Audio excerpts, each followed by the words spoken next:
Fred. All right, Sunlen Serfaty, thank you so much. Let's talk more about Ben Carson and what's happening right now on the campaign trail for him. Let's bring in crisis management expert Mike Paul, who worked for Rudy Giuliani when he was the mayor of New York City. Good to see you, Mike.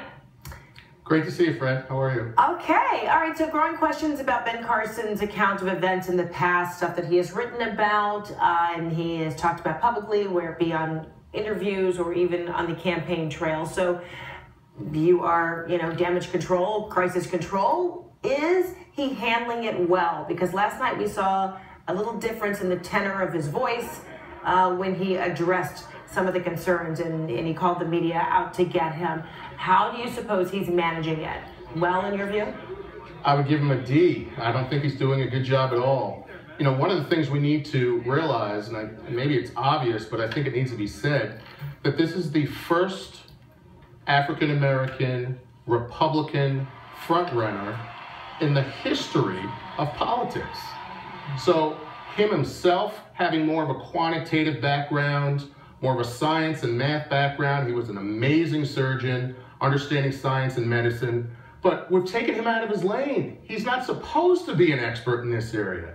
I also think that his advisors, and he's been trying to defend them as well, really don't understand how important it is to understand this man from the perspective I was just talking about. I think EQ, for example, and psychology are very important tools in understanding the thin skin that he has and his reactions to what he's been doing thus far. A gifted and seasoned politician certainly wouldn't be reacting the same way, in my opinion. So is it your view that he or even his camp may have thought that because he's the non-political type, he's the outsider, that perhaps he wouldn't be scrutinized the same way, he wouldn't be put to task the same way to try to address questions, and that his composure wouldn't be tested like others would? If they thought that, that's a horrible analysis of what's going to happen in this race, not only from the media's perspective, but from his fellow candidates. You're going to get attacked. You need to understand all of the stakeholders that you've been facing. Look, if he were my client or my candidate and I was working on his team, at least 4 hours a day, we would be going through some of the worst crisis perspectives, worst case scenario questioning to make sure that he is best prepared. And he obviously isn't getting that type of training. Well, do you suppose, because he even said it when at the podium, and he says, what my supporters, are going to see, they're going to agree with me that people are out to get me and that they will be supporting him even more so now. And is that what, I guess, comes with the territory when you are the outsider? Does that, in large part, explain why his supporters like him? Because he is different than the other political types, and that perhaps everyone is out to get him. In my opinion, that's a foxification. I guess I'm creating a word by saying that. That is being added to the campaign. Now, we have to talk about that for a second. Fox News has for years beat like a drum that liberal media is bad. Don't listen to them. And I think that there are several candidates in the race on the Republican side who believe that does not have diminishing returns in saying so. I disagree with them. I think over time, we want to hear who Ben Carson is. We want to hear about policy. We want to hear how he handles tough decisions.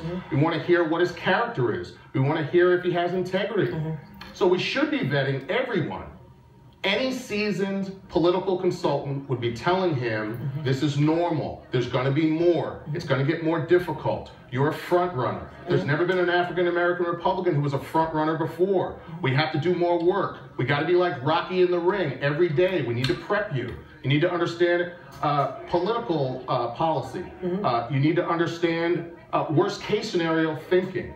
There's so much that he's not doing that he needs to do because he's not trained to do it. So then, Mike, campaign ads also say a lot about who you are as a candidate and where you're going and how you're campaigning, and says a lot about your character. So this is a campaign ad that he and his camp put out, and now Ben Carson has even said himself, maybe it wasn't such a good idea, but it uses rap music to endorse the candidate, and for many who haven't seen it, here it is.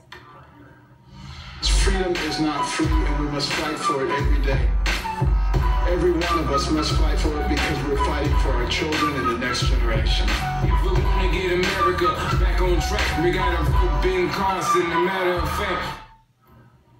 So what's the interpretation of this ad? What does it say about him, his candidacy, his character, all of that? What would you say as his crisis management manager, what would you say to this? Horrible decision to make the ad in the first place. When we first heard about it, I think everyone thought it was a joke. To think that someone who is black or loves just rap music is going to vote for Ben Carson because they heard that ad, I have to question the intelligence and the strategy of not only himself, but of those that surround him. It was a horrible, horrible idea. And I think it's only alienated him within the base of the black community more so than ever. So if that's the case, how do you recover from that if you're Ben Carson? If you were further alienated because of that, in your view? The currency that he needs to be looking for as he's talking about how much money he's raised is a very different type of currency. It's called trust, the most important currency that you should have if you're looking to have people trust you to vote for you. He needs to make sure that he is authentic. He needs to make sure that he is comfortable in answering any question at all. He needs to have the patience, the similar type of patience he would have in surgery, to make sure that we understand who he really is. And we should be looking through his books and looking for every detail, whether it was 50 years ago or it was today, as to who the man is. All right, we're going to leave it right there. Mike Paul, good to see you. Thanks so much for being with us today. Thanks, Frederica. Appreciate it. We'll be right back.